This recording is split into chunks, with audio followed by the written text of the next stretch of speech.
नमस्कार दोस्तों, मैं आपका दिवाकर। आइए देखते हैं कि संविधान क्या है। What is constitution. यदि एक लाइन में बोला जाए तो संविधान मूल सिद्धांतों का एक समुच्चय है। आइए विस्तार से देखते हैं कि संविधान किसी संस्था को प्रचालित करने के लिए बनाया हुआ संहिता, दस्तावेज है।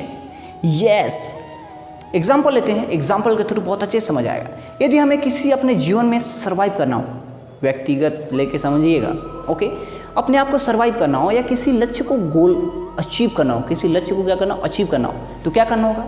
हमें अपने जीवन में कुछ नियम कानून बनाने होंगे। कितने घंटे पढ़ने हैं, कितने घंटे जगने हैं, कब क्या करना है, कब किससे मिलना है ना, कब सोना है। तो ऐसे ही इसी नियम कानून को क्या बोलते हैं हम लोग? संविधान। हर व्यक्ति, हर टुकड़ी, हर समाज के, हर देश के अलग अलग संविधान होते हैं।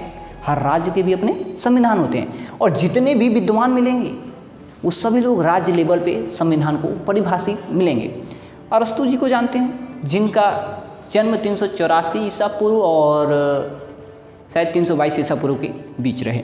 ठीक है, ये प्लेटो के शिष्य और सिकंदर के गुरु, वही सिकंदर जो विश्व विजेता कहलाया। ठीक है, इन्होंने क्या कहा है कि संविधान उस जीवन पद्धति का प्रतीक होता है जो किसी राज्य द्वारा अपने लिए अपनाई जाती है।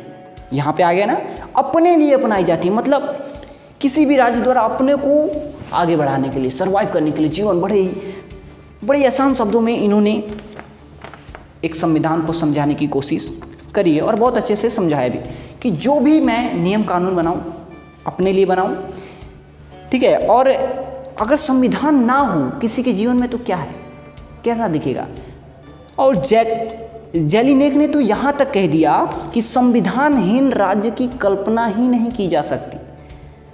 संविधान के अभाव में राज्य ना होकर एक प्रकार की अराजकता होगी। बिल्कुल सही कहा। यदि आपके जीवन में कोई भी नियम कानून ना हो कि कब उठना है, कब सोना है, कब किससे मिलना है, कब खेलना है, कब क्या करना है, तो आपका जीवन कैसा होगा? इज्यूम करिए, अपने सोचिए कि आपका जीवन कैसा होगा जब कोई नियम कानून नहीं होंगे।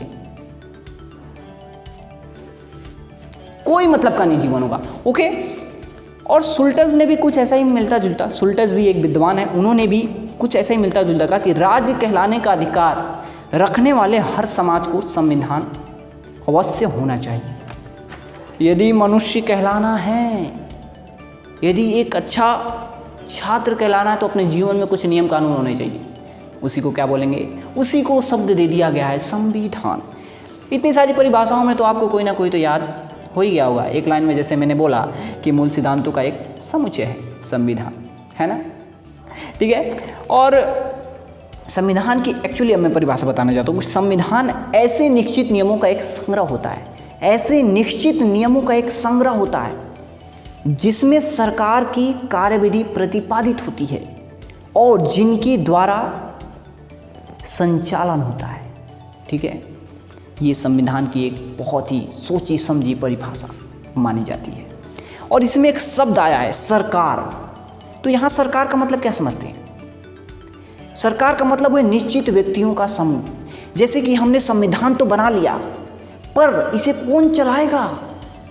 तो उसी समाज में से कुछ लोग एक विशिष्ट व्यक्ति को क्या करते हैं? चुनते हैं और कहते हैं, क्योंकि जैसे मैंने एक शुरू में एक पढ़ा था लाइन, उसमें बोला जो प्रचारित करने के लिए बनाया हुआ एक दस्तावेज है, संविधान की संस्था को प्रचारित करने के लिए बनाया हुआ एक दस्तावेज है, संहिता है।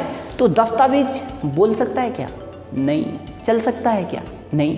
परंतु अगर इसे बुलवाया जाए, चलवाया जाए तो क्यों नहीं चलेगा, है ना। कहते हो ना कि नानी याद दिला देंगे, है ना। वैसे ही दस्तावेज को सौंप दिया जाता है एक शिक्षित व्यक्ति को, समाज की टुकड़ी चुनती है और उसी को क्या बना दिया जाता है? सरकार।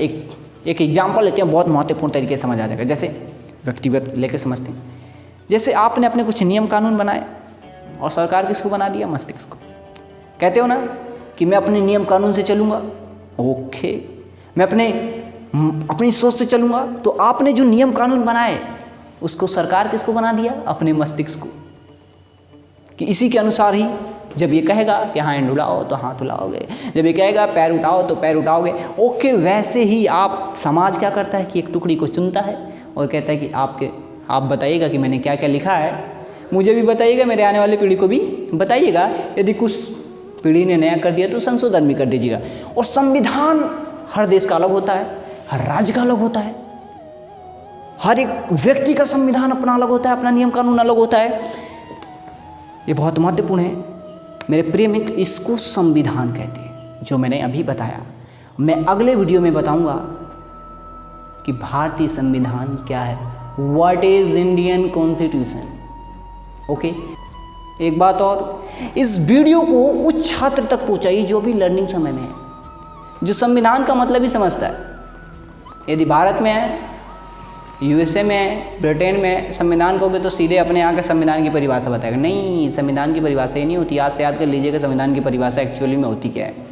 संविधान मतलब नियम कानून, अपने आप को चलाने के लिए जो भी बनाए जाते हैं उसी को हम क्या बोलते हैं, संविधान बोलते हैं, सिंपल भाषा में। ओके, नहीं समझ आया होगा तो मैं एक दूसरा वीडियो लाऊंगा ज़रूर। यदि आपने कमेंट बॉक्स में लिखा मेरे को बिल्कुल नहीं समझ आया तो कॉल करके समझाऊंगा, अपन तो संविधान को मैं समझा कर रहूँगा। और अगले वीडियो में हम लोग देखेंगे कि व्हाट इज़ इंडियन कॉन्स्टिट्यूशन। और इंडियन कॉन्स्टिट्यूशन कहने में मुझे बड़ा ही गर्व होता है, क्योंकि इसके जैसा संविधान ना तो विश्व में अभी बना है और शायद बनने की कल्पना भी नहीं करेगा, क्योंकि इतना विशाल संविधान है। और आप कमेंट बॉक्स में लिख के बताइए कि संविधान कितने वर्षों में, इंडिया का संविधान जो है, इंडिया का कॉन्स्टिट्यूशन कितने वर्षों में बन के तैयार हुआ, कितने दिन लगे। प्लीज़, तब तक के लिए बहुत बहुत शुक्रिया, बहुत बहुत धन्यवाद आपका।